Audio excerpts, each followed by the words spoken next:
Hello, Kim Coco here. Today's 15-minute sequence is going to be all about using your core for strength.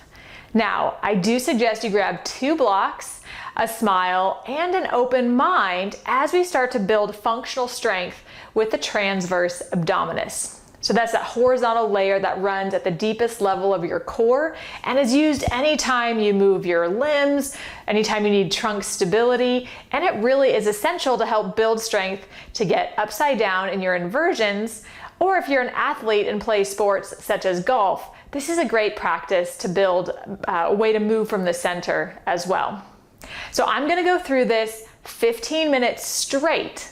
So if you're confused about any poses, by all means, hit pause, watch the video through, and then give it a chance to do on your own. Ideally, you can do this on repeat anytime you want to build core strength. And if you're a yoga teacher, you can start to weave in some of these postures in your longer classes to help build strength for your students as well. Okay, so we're gonna go ahead and get started. You can set your blocks aside. I'm gonna set my timer because we're gonna go through, and most of these postures or movement-based activities will be about a minute in length. So buckle up, it's gonna be a fun ride, and go ahead, lie on your back, and let's get started. Okay, so we're gonna go ahead and bring your shins parallel to the floor, feet actively engaged, arms vertical. And then we're gonna start with opposite arm and leg extension, so like an inverted bird dog here. So inhale, right arm, left leg. Use your exhale to come back to center.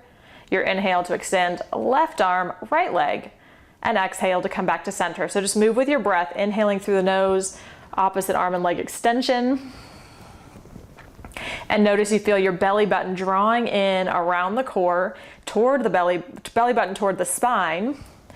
Just finding a nice stable base from which to move, and then see if you can soften the neck, jaw, face, anywhere that's not really needed, and keep moving, extending through the fingers, the toes, finding your breath to move.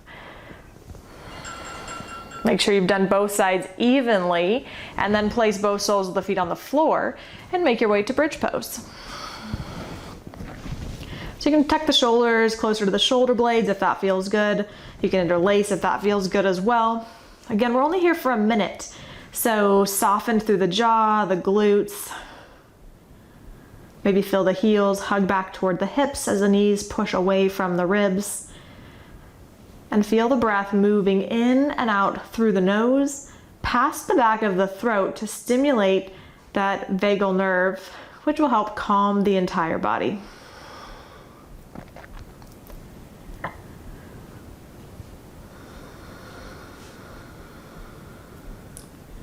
Notice all 4 corners of the feet pressing into the mat, and the throat open. We're going to be moving through this lengthening and strengthening, alternating rhythm here. As you exhale, unwind the shoulders, come back down, and slowly reach the feet up over the hips. Interlace the hands behind the head. Maybe curl the chest, shoulder blades off the mat. Take your feet 60 degrees off of the ground, and then we're just going to alternate leg lowers. So keep the head and neck lifted, relax the back of the head into your hands, and just move with the breath. Again, belly button toward the spine. Seeing if you can soften somewhere, so you're not having to work incredibly hard, or you're just finding a nice even rhythm. Again, belly button toward the spine, activate through the toes, soften the jaw, throat, gaze. Maybe appreciate the texture of your ceiling. Finish evenly on both sides, and then hug the knees into your chest. Go ahead and rock your way up. You can take a few rounds of cat-cow to alternate, if that's gonna feel comfortable for you, or you might go ahead and make your way into upward facing dog to really get a deeper stretch in the front of the body. Maybe cobra would be a good option as well, but wherever you are, feel length in your gentle back bend, offsetting the strength we just used to lift and lower the legs. If you are in up dog or cobra, take the shoulder blades down the back, broadening across the clavicles. Feel the back of your palate move back in space. Lift your gaze. Again, finding space with the breath as you move and as you hold. Great, come back to tabletop. Now we're gonna take opposite arm and leg extension, just like we did with bird dog on the back a moment ago. So you're gonna inhale, right arm, left leg. Exhale, tuck and round. So we're just gonna move alternating here for a minute each. Exhale, round, and inhale, reach. Keep all 5 toes on that right foot pointing towards the floor. So you're internally rotating that right leg slightly. And see if you can take the full breath to move. Keep pressing the floor away with that right hand. Building some heat.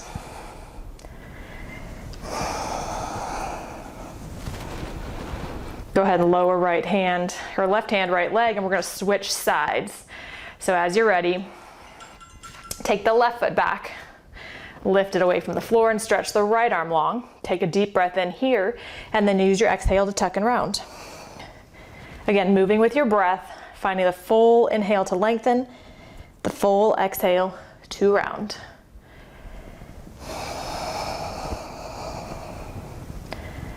Use that left hand and press it firmly into the mat for support. As you extend with the left leg, feel the inner thigh reaching up toward the ceiling.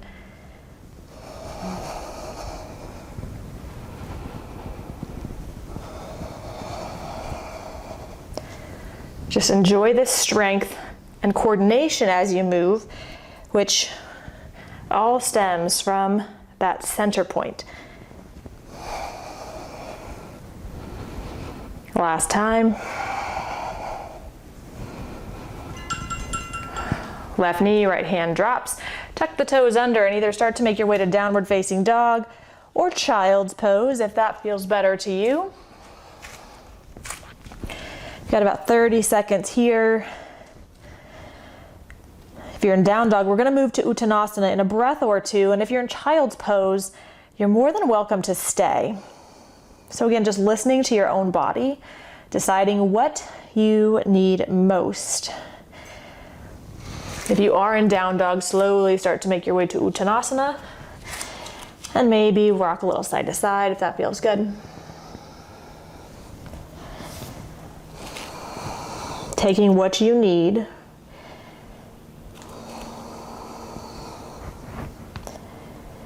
Reserving strength when it's not needed by softening in here.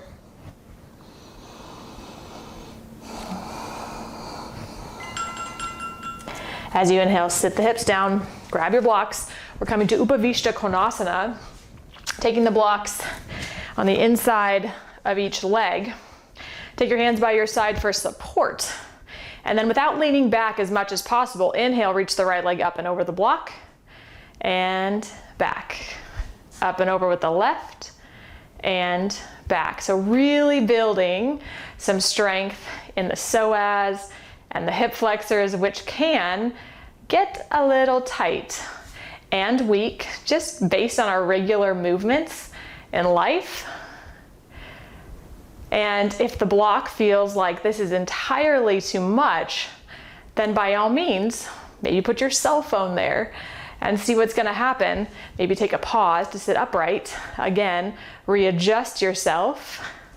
One more each side. Come back to the center, sit nice and tall. Grab your blocks again. We're gonna face the front of your mat. If you didn't move already, place the blocks behind you, fingertips pointing toward your hips. Lift the collarbones, broaden. We're gonna inhale and lift the heart, come up to inverted tabletop. As you exhale, draw the belly button toward the spine, lift the hips and come into this L-sit variation. Inhale, lift and lengthen. Feet are about hip distance apart. Exhale, L-sit. So again, opening up the front of the shoulders, pressing into your block as you keep your hips high. As you get more used to this, maybe the blocks are not needed. We're just building some strength and some heat. Keeping the core engaged. Keep moving with your breath. Exhale, L-sit. Inhale, lengthen the whole front line of the body. Keep going. It's a little trick. Actually, we'll come back down. Sit the hips down. Come into Paschimottanasana. Inhale to lengthen. Stay in Dandasana or start to walk your hands forward, grabbing anywhere on the legs or the feet that you can. Maybe let the head and neck go.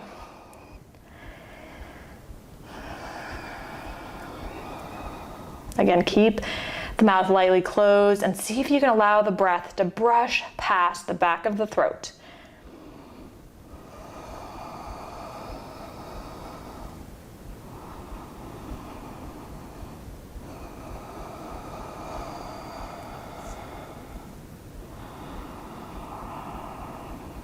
Notice if you can slow down the breath in any way, shape, or form, because we're going to take that right back into our L-sits one more time.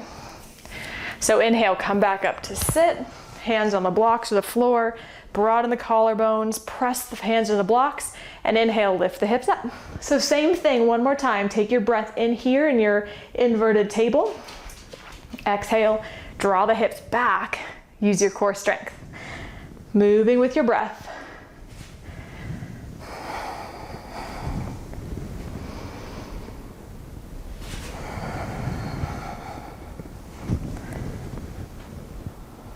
See if you can feel the heart open when you come into your inverted table. And you might have to slightly round to keep your hips off of the floor or above the blocks as you come into your L-sit variation. Just a few more here.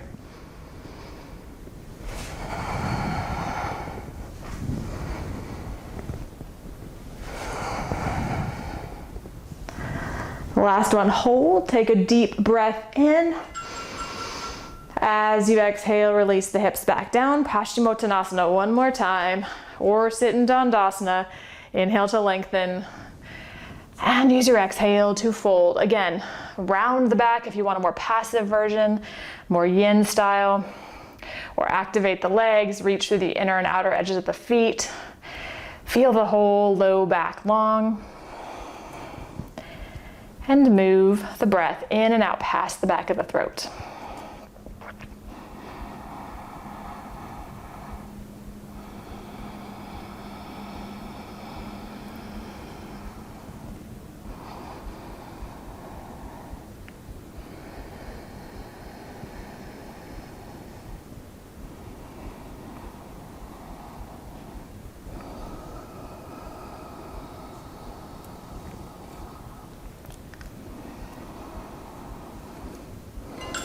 On your inhale, come back up. We're going to forearm planks, set one block aside. Take the other block, place it between your inner thighs as high up as comfortable. And then we're going to take the forearms parallel, or you can take a bind with the hands. Just make sure your elbows are underneath the shoulders. And then walk the feet back, coming to a nice forearm plank. So feel the front ribs draw in. Feel the whole spine long. Imagine the toes drawing back in space or toward the hips and the heels press back toward the rear end of your mat. And then broaden across the collarbones as you press the elbows into your mat. Keep drawing the belly button in toward the spine, hugging around the entire core as though you're coming in toward the midline of your body. Feel the tailbone tuck. You're almost there already. Can you believe it? Take a deep breath in. Exhale, drop the knees back down. You have a choice of coming into an inverted bridge pose with your feet up, or take headstand if that's part of your practice. Again, make sure the hands, elbows are shoulder distance apart, no wider. You're gonna make your way up. to any inversion that feels comfortable for you.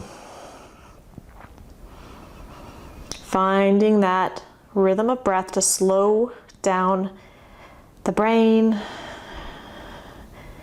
Invite the parasympathetic nervous system to be very engaged, keeping a sense of softness and serenity, even in the midst of challenges.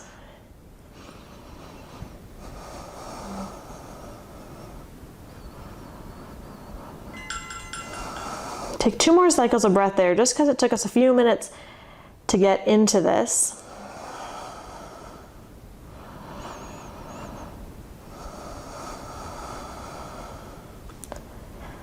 Take another round of breath wherever you are. If you're inverted bridge pose, shoulder stand variation with your hips on the block, maybe stay. If you're in your inversion headstand, just draw the legs in and come to child's pose.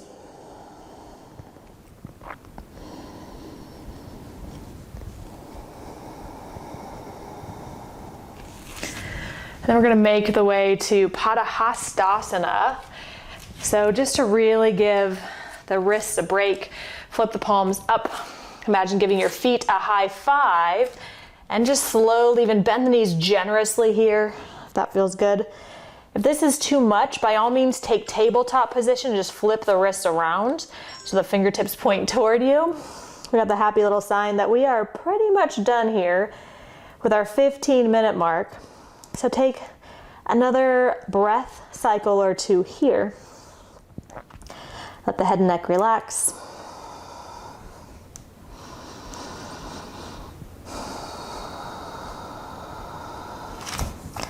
Release your grip. Come back to your knees. Take a moment, bring your hands to your heart center and just thank yourself for being here. I so thank you for carving out this time to build your strength today. So go off, have a wonderful rest of your day, and I'll see you soon. Namaste.